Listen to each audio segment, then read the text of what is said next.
For years, people had called on someone to turn around these neglected swaths of East Buffalo.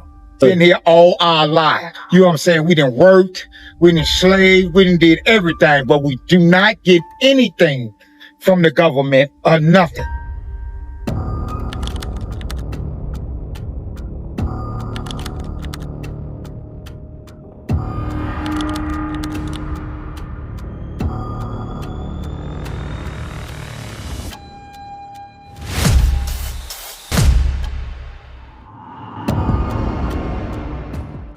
Buffalo, kota yang dulu seramai pasar menjelang Lebaran, tapi sekarang sepi, beku, sunyi, kayak hati orang yang ditinggal pas lagi sayang-sayangnya.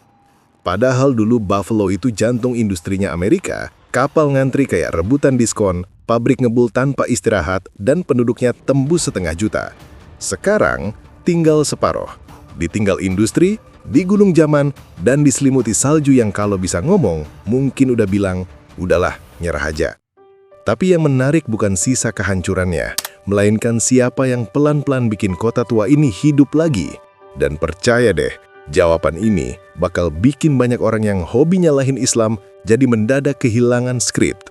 Karena bahkan Roca News, jurnalis muda yang lagi naik daun itu, sampai turun langsung buat meliput fenomena yang gak sesuai propaganda ini. We had no idea about the story, but stumbled upon it while driving through the area, Buffalo's most notorious. Wow, we got some people, Pakistani people or something. Oh, there's a massive Muslim population here because the land is cheap. And speaking as a generality, they don't believe in usury. You know, like there's no loans taking out or interest sent. They'll buy up massive swaths of like $5,000 or $4,000 plots that are empty, that don't have anything built on them, or they'll buy up like the crack houses that are dilapidated and they'll fix them up. We circled back to explore more and realized that thousands of immigrants had moved into the area. Many had come from abroad, others had relocated from New York City. Mali, originally. Mali, West Africa. all right. I like Buffalo, that's why I came. New York, I am a lot of headache, you know. That's why I came here. Civil war is going on, everything's problem. So I better decide here to stay in America. I moved from Queens to here 2028. Are you guys are opening a business here or something? Yeah, restaurant. Restaurant? Yes, Asian restaurant. Asian restaurant. Yeah, I used to live everywhere. You know, I'm 38 years here. Okay, which part of you live here? New York City. Where in New York City? Brooklyn. Where in Brooklyn? Bushwick. Oh, Bushwick. But a lot of black people there, eh? The most visible impact has been on the churches. Left abandoned, they were bought and converted into mosques. Buffalo Bazaar. Buffalo Bazaar. Every corner store on the east side it's Muslim owned. And like you'll see a lot of this. So there's a lot of, Oh wow, it's a mosque. yeah. So there's tons beautiful old Catholic churches and they're mosques now. Someone will buy it and turn it into a mosque. And then every beautiful piece of artwork in there is gone. So every beautiful piece of artwork in there is gone. So this is one of the mosques that used to be a beautiful Polish church on Sobieski. Sobieski Street now has the mosque. Now this is Medina Ave. They lay on the old name beneath, Sweet Ave, and then Medina Ave. Medina being, We call it Sweet. you call it Sweet? Yeah, we call it Sweet. And then Muslims probably call it Medina. I don't even know. Nobody calls it Medina. So do you know how long this church has been a mosque? Or 97. oh wow, so quite a while. Quite a while, yeah. Inside is refurbished. We've actually had historical society clubs come here, and most of them were really excited because the inside has been completely like refurbished. It's not really what it used to be.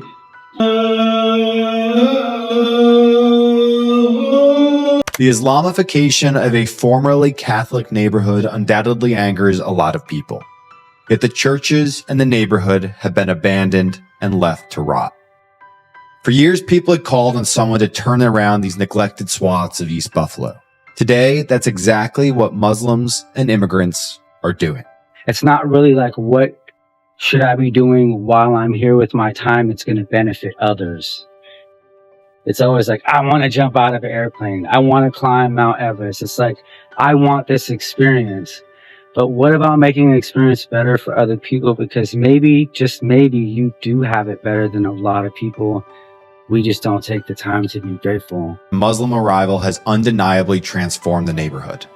Decaying streets now have beautiful homes, businesses are opening, and for the first time in years, kids can play safely outside. People moved, other people moved in. It's more Indians and Arabians, Pakistanis. It's a lot of them that live over here now. Like, I'm not scared to come outside with my kid no more. 2 years? 2 years ago, I would have been like, no, let's stay now. We noticed some of these houses down here have like, are beautiful. A lot of the houses with the gardens and stuff are Arabians and Pakistanis and stuff like that. But they're nice. They're quiet. There's no police action anymore. There's a lot of people from like Muslim people from like Bangladesh or wherever. How are they? They get along well in the community? Yeah, they get along well. I mean, you know, they the ones that's really, really helping us bring this community back. Because they got all the houses. You know what I'm saying? And then they give people jobs, you know, stuff like that. But yeah, we get along with them. Do people get along with foreigners? We always know driving around this along town. with everybody, but you know, there's pieces of shit in every culture that you can go to, you know? You know, it's like you define people as simple. 2 ways. Either you're an asshole or you're not. No, I try to look at the good. There's a lot of Muslim people moving in now from Middle East and Afghanistan. God damn it. That's another one. They're a pain in the ass in one sense of the word. You ain't gonna see me fucking going to Iraq to open up a fucking store. I ain't gonna be opening up a mighty taco down there. That motherfuckers come from 3/4 of the way around the world to sell fucking candy bars and 1 diaper and 1 cigarette. I ain't gonna do it. And they're taking the churches and they're turning them into mosques and everything else. And it's like, as much as I hate the motherfuckers, I give them credit. Was it used to be a lot of black. It was a lot of criminal here. And after slowly, they move and the people buy the properties and this and that. Now, not too many black in this area. They taking over and they buying all the houses down here on Bailey. We've been here all our life. You know what I'm saying? We done worked, we done slaved, we done did everything, but we do not get anything from the government or nothing. Or I wouldn't be out here like this now. Is that a good thing or not? I mean, do they put some money in the community? It's a bad thing because they putting everybody out of the houses. Once they buy the houses, they putting everybody out. If I had a bitch, it would be that the Muslim community, it has implanted itself in the African American community in the East Side. It's taken over all the businesses.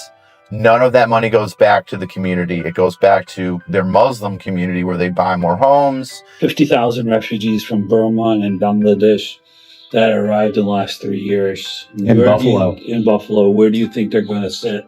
Where they're going to do their Friday prayers? For decades, people had called on the government to fix this area, and nothing changed. Then the Muslim community filled the vacuum. That was especially clear at this mosque. You just see the kids playing around on the streets and like unsupervised. Their parents are probably at home.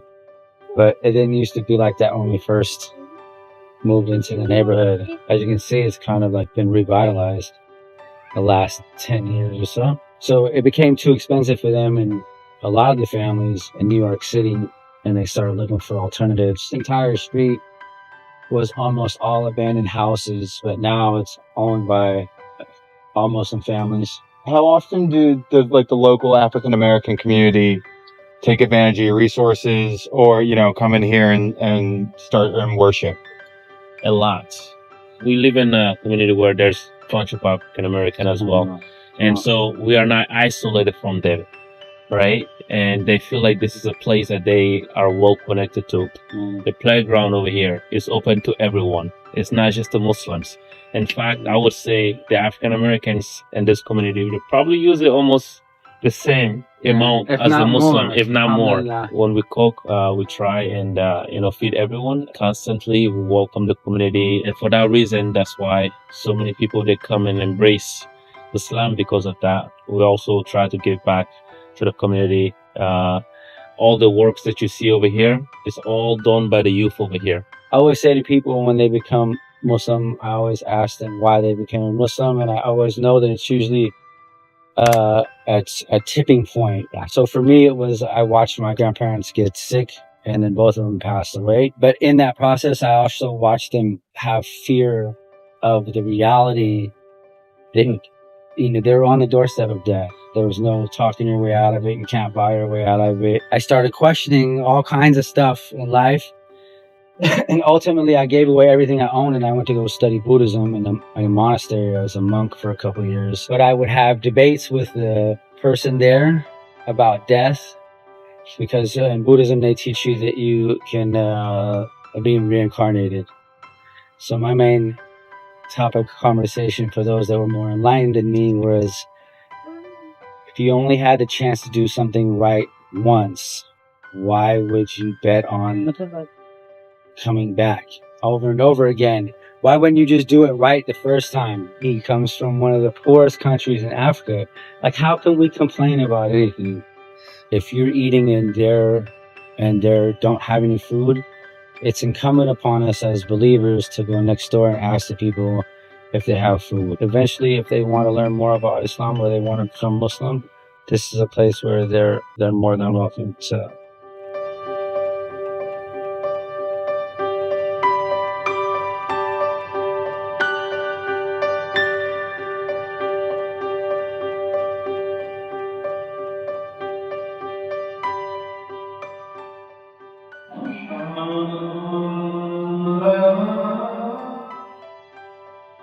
This mosque had become a community center, serving Muslims and non-Muslims alike. In the basement, neighborhood kids were practicing jiu-jitsu. I think this is where you wash you're supposed to wash up before you pray. I think he's kind of standing here to do that. Assalamu alaikum. Wow, this is a wrestling? I think this is jiu-jitsu. Jiu-jitsu? Yeah, it's a mosque, exactly, but it's also a community center in a sense where, like, people come here to play. There's a full basketball court. Everybody in the entire community uses it. So, were you guys all mostly born in Buffalo, or? I don't know here. I think most of us were. A lot of us lived here for most of our lives. Some of them came from like New York City and stuff. But yeah. And how about your parents? Were they born here, or are they born abroad? Our parents were.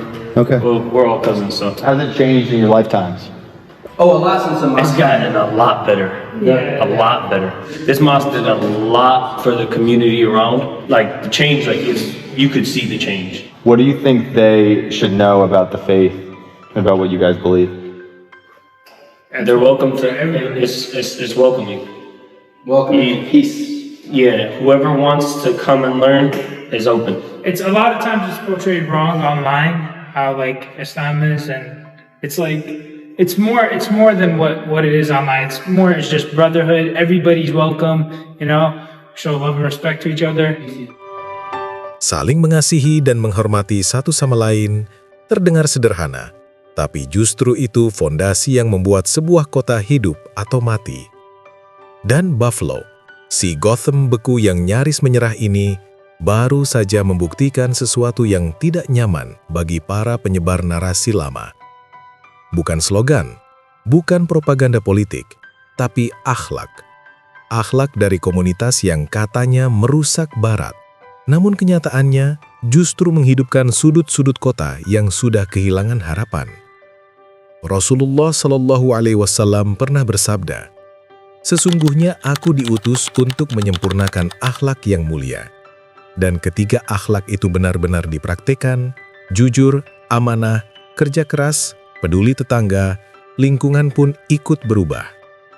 Maka mungkin, jika kebaikan kecil saja bisa membangkitkan sebuah kota yang runtuh, apa jadinya bila dunia berhenti takut pada bayangan yang mereka ciptakan sendiri?